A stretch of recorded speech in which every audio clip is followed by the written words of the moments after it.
புதுக்கோட்டை மாவட்டம் வேங்கை வயல் விவகாரத்தில் குரல் மாதிரி பரிசோதனை நடைபெற இருக்கிறது. சென்னை மயிலாப்பூர் தடய அறிவியல் துறை அலுவலகத்தில் 2 பெண்கள் உட்பட 3 பேருக்கு குரல் மாதிரி பரிசோதனை நடைபெற இருப்பதாக தகவல் வெளியாகி இருக்கிறது. இது பற்றிய மேலும் விவரங்களை எமது செய்தியாளர் சசிதரன் சொல்ல கேட்கலாம்.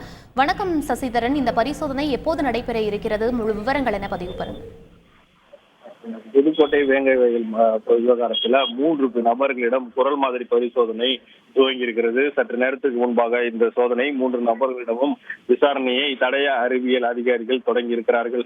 தனித்தனியாக அவர்களிடம் விசாரணை மேற்கொள்ளப்பட உள்ளது. குறிப்பாக வேங்கை வயல் குடிநீர் தொட்டியில் மனித கழிவு கலக்கப்பட்ட விவகாரத்தில் சிபிசிஐடி போலீசார் அதிரடியாக நடவடிக்கைகள் மேற்கொள்ளப்பட்டு விசாரணை துரிதப்படுத்தி வரும் நிலையில் 3 நபர்களுக்கு குரல் மாதிரி பரிசோதனை மேற்கொள்ள புதுக்கோட்டை வன்கொடுமை தடுப்பு நீதிமன்றத்தில் அவர்கள் கடந்த 15ஆம் தேதி மனுவை தாக்கல் செய்திருந்தனர். அந்த மனுவின் அடிப்படையில் சிபிசிஐடி போலீசாருக்கு அனுமதி அளித்து நீதிமன்றமும் உத்தரவு பிறப்பிக்கப்பட்டிருந்தது. இதன் அடிப்படையில் 2 பெண்கள் உட்பட ஒரு ஆண் நபர் என 3 நபர்கள் சென்னை மயிலாப்பூர் டிஜிபி அலுவலகம் அருகே இருக்கக்கூடிய தடய அறிவியல் துறை அலுவலகத்திற்கு புதுக்கோட்டை போலீசாரின் முன்னிலையில் பாதுகாப்பாக அழைத்து வரப்பட்டார்கள். இந்த 3 நபர்களின் குரல் மாதிரி பரிசோதனை இன்று தற்போது சோதனையானது தற்போது துவங்கி இருக்கிறது.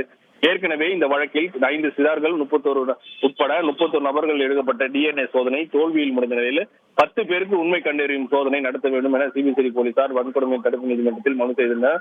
ஆனால் அந்த மனு நீதிமன்றம் தள்ளுபடி செய்திருந்தது. இந்த நிலையில் தற்போது இன்றைய தினம் ஏற்கனவே முதல் குரல் பரிசோதனை என்பது ஆயுதப்படை காவலருக்கு, அந்த மாவட்டத்தை சேர்ந்த ஆயுதப்படை காவலருக்கு ஒருவருக்கு ஏற்கப்பட்டது. அவர் வாட்ஸ்அப் குழுக்களில் அவருடைய வாட்ஸ்அப் உரையாடலில் யாரெல்லாம் செல்போனில் தொடர்பு கொண்டார், யாரெல்லாம் அவரிடம் பேசினார்கள் என்பது குறித்தான விவகாரத்தில் 2வது கட்டமாக இன்று சென்னையில் இருக்கக்கூடிய மயிலாப்பூர் அலுவலகத்தில் அந்த சோதனையானது நடைபெறுகிறது. 2 பெண்கள் உட்பட ஒரு ஆண் நபர் என 3 பேரிடம் அதிகாரிகள் தனித்தனியாக விசாரணை மேற்கொள்ள இருக்கிறார்கள். இந்த வாட்ஸ்அப்பில் உரையாடல்கள் செல்போன் தகவல் பெற்றுள்ள நிலையில் ஒரு வசனங்கள் குறுக்கப்பட்டு அந்த வசனங்களை வெவ்வேறு குரல்களாக பதிவு செய்யப்பட்டு இந்த சோதனையானது மேற்கொள்ளப்படும் எனவும் இந்த சோதனையின் முடிவில் அறிக்கை சிபிசிஐடி அதிகாரிகளிடம் ஒப்படைக்கப்படும் எனவும் அதிகாரிகள் தரப்பில் தகவல் தெரிவிக்கப்பட்டிருக்கிறது. விவரங்களுக்கு நன்றி சசிதரன். செய்திகளை உடனுக்குடன் தெரிந்து கொள்ள உடனே சப்ஸ்கிரைப் பண்ணுங்க.